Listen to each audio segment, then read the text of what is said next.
ज्योतिबाच्या नावानं चांगभलं गुलालाच्या मुठी उधळल्या जातात। मी निलेश सूर्यवंशी, मन लावून ऐका।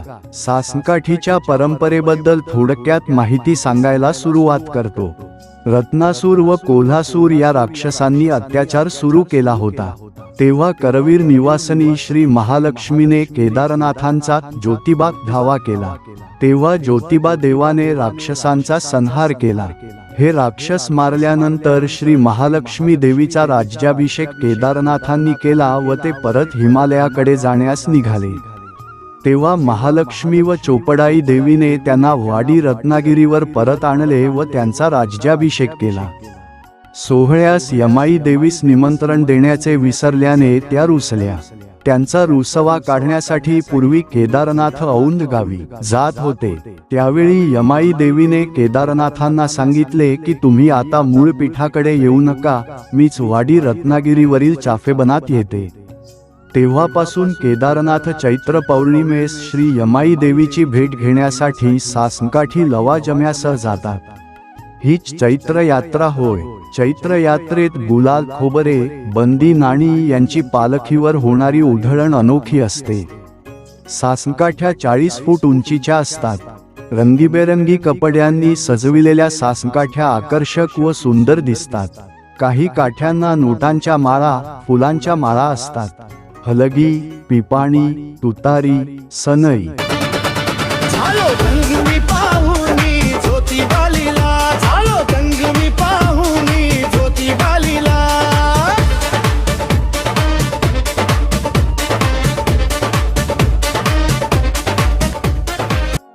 सनईच्या तालावर काठ्या विशिष्ट पद्धतीने नाचविल्या जातात।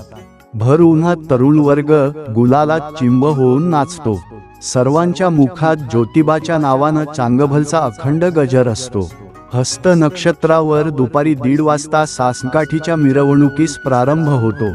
त्यावेळेस देवस्थान कमिटीचे भालदार, चोपदार, पालकमंत्री, तीर्थक्षेत्र पाडळी, निनाम सासनकाठी एकचे पूजन करून संत नावजीनाथच्या किवळ काठीस पानाचा विडा देऊन आमंत्रण देतात आणि तोफेच्या सलामीने मिरवणुकीस प्रारंभ होतो।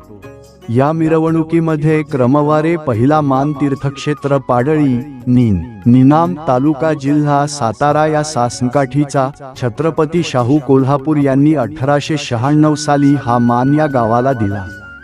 त्याआधी प्रथम क्रमांकाचा मान हा सातारा जिल्ह्यातील खटाव तालुक्यातील सिद्धेश्वर कुरोली या गावाकडे होता।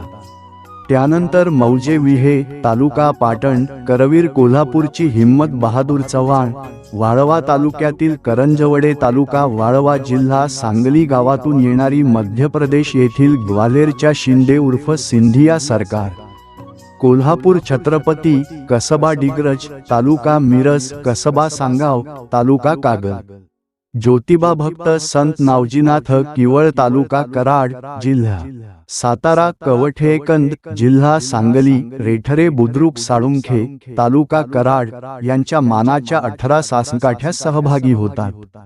मान नसलेल्या 57 आणि इतर 29 अशा एकूण 96 सासनकाठ्या सहभागी असतात। या मिरवणुकीमध्ये 20 फुटांपासून ते 70 ते 80 फुटांच्या उंच सासनकाठ्या सहभागी असतात। हस्त नक्षत्रावर दुपारी 1:30 वाजता सासनकाठ्यांच्या मिरवणुकीस प्रारंभ होतो। यावेळी तोफेच्या सलामीने ज्योतिबा मंदिरातून यमाई मंदिराकडे पालखी मार्गस्थ होते। फक्त संत नावजीनाथ किवळ जिल्हा सातारा यात सासनकाठीला यमाई मंदिराच्या दारात उभे राहण्याचा मान आहे। सायंकाळी 6:30 वाजता यमाई मंदिरात यमाई देवी व जमदग्नी यांच्या विवाह सोहळ्याचा धार्मिक विधी होतो। त्यानंतर श्रीयची पालखी व संत नावजीनाथांची सासनकाठी परत श्री ज्योतिबा मंदिरात येऊन तोफेच्या सलामीने रात्री 10 वाजता पालखी सोहळ्याची सांगता होते। धाडलं बोलावं जणू ज्योतिबा नाये म्हणाला तो शासन काठी घेऊन, मी निघालो तुम्ही येताय। माहिती कशी वाटली ते नक्की कमेंट करून सांगा। व्हिडिओ आवडला असेल तर लाईक करा आणि चॅनलला सबस्क्राईब करा। कमेंटमध्ये नक्की लिहा ज्योतिबाच्या नावानं चांगभलं। ज्योतिबा देव आपल्या सर्व भक्तांना ऐश्वर्य सुख आणि समृद्धी देवो. तुमचा एक लाईक, एक कमेंट आणि एक सबस्क्राईब आम्हाला अजून प्रेरणा देतो.